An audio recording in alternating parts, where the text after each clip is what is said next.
as we know, the Olympics will be later this summer.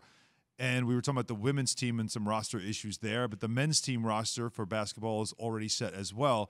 And as we talked about before the break, remember when the Redeem team got together and it was all of the stars all played. Now, this year you're not going to get all the stars, mainly because of how late the season's ending. So some guys said, no. But you still have some big names on this roster. And so we were just wondering, the Redeem team, out of it came Miami Heat and LeBron, Wade, and Chris Bosh. What super team out of this roster could we see maybe emerging where they spend some time together in Tokyo and say, hey, let's team up. Let's put something together here. So the roster I'll read quickly to you, and then we'll come up with who we think could team up. Kevin Durant, Damian Lillard, Devin Booker, Jason Tatum, Bradley Beal, Chris Middleton, Zach LaVine, Bam Adebayo, Draymond Green, Drew Holiday, Kevin Love, Jeremy Grant. So there's your roster. Give me two guys, Jay, that you could see where one of them says, let's team up and let's become the next super team. Who would it be? Who would you like to see do that? Come on, man. This is easy. This is Dame and Zach LaVine in Chicago. Dame and Zach LaVine, one of the most lethal backcourts that could ever exist. Dame is already used to playing with another guard. He's been doing it. He's used to sharing the ball responsibilities with C.J. McCollum. And Alan, who's the parent? Who is Zach LaVine with now in the backcourt?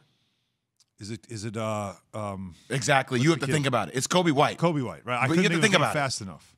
Yeah, you have to. But that's exactly my point. You have to think about it. Like, I don't know who he is. Well, that's exactly my point. Second year, yeah. Put these dudes together. Oh my goodness, it will be a problem for anybody. You're not happy about it?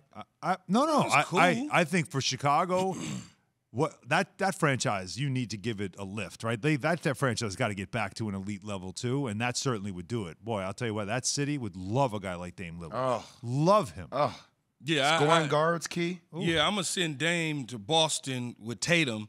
You're going to get that leadership, that voice that we keep saying they missing, even though Al Horford is coming back there. But you got him, Jaylen Brown, and Dame on the floor all at the same time. I mean, imagine that. Imagine the fact that, much like you just said about Dame, he's used to playing with somebody else that dominates the ball at times as well. So it's not a big issue as far as that goes. But it's more about the leadership. That's kind of what I think, the voice. That guy who says, oh, I'll take this, don't worry.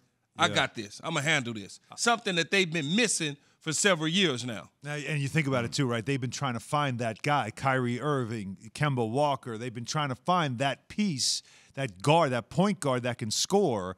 And they've gone through a couple of them, and they haven't been able to get there. And maybe that would be another. It's funny how we're all going to Damian Lillard as the guy. He's going to show up with USA Basketball, and every star's to be like, hey, come to my city, right? Like, he's the guy everybody feels like is the one. Instead of him saying to somebody on this list, you should come to Portland, everybody else is trying to recruit him out of Portland. I'm going to stay away from Dame Lillard. I'm going to go with this, but I'm going to stay in Boston. Because I actually think you add Bradley Beal to Tatum and Jaylen Brown. I think that's special. That's a shooter that they need. I think they've got – I think when you have a guy like Tatum who's a high-usage player, ball's going to be in his hands a lot. Brown also is a playmaker and a scorer. Beal, we know, is a playmaker, and he's obviously one of the great scorers in the game today and a perimeter shooter that they need. I don't think you need a point guard who's a facilitator, who's a ball-dominant player. I think you can get a point guard who's like a 3-and-D type. So if you add Beal with those three, how do you guard that? I mean, you could play Tatum at the 4, Jay. You could play Tatum at the 4. Talk about a matchup nightmare. A guy that you'd have to pull all your stretch. You'd have to pull your 4s out of the paint. That I think Bradley Beal going to Boston, and if I'm Tatum, and if I can't get Dame Lillard to come, then the next thing I'm going to do is go up to Bradley Beal and ask him if he'd be interested in coming to Boston. Here's my only concern about that one, Alan, is that because I've just seen this with Kemba and I've just seen this with Kyrie, dynamic guards that can score. And Bradley Beal, one of the best kind of combo guards there is in the league. But who makes the game easy for everybody in Boston? Like, that's been my struggle over the past several years of Boston.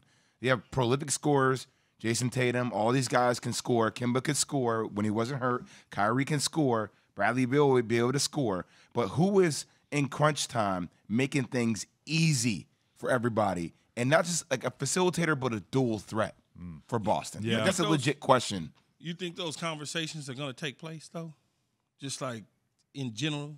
Like, you think that there's going to be some conversation?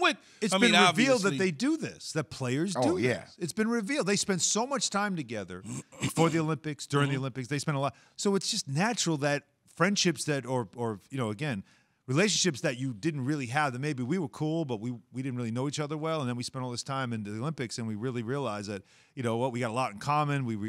But the guys became gotta- really close, but- and then say, hey, we should play together. But the three guys that started all the conversation were all free agents. LeBron and Wade. Some of these guys are under contract. Of course, yeah. Right? So how does that conversation... Well, but remember, that happened in 08. They didn't become free agents till 10. Well, So that's what these I are was things gonna that say, you can Keith. Oh, plant they set it up. I see what seeds. you're Yeah, saying. you They set plant it up. seeds. They set it 2 years in advance. And then you say to yourself, like, you know what, I'm going to be a free agent in 2 years. Well, so am I. Yeah, but Oh, Boston ain't got time to be waiting 2 years for no damn Dame. Dame, come on now. Right? I Maybe. mean, But, nobody, all right, so Zach LaVine ain't got time to be waiting in Chicago 2 years. So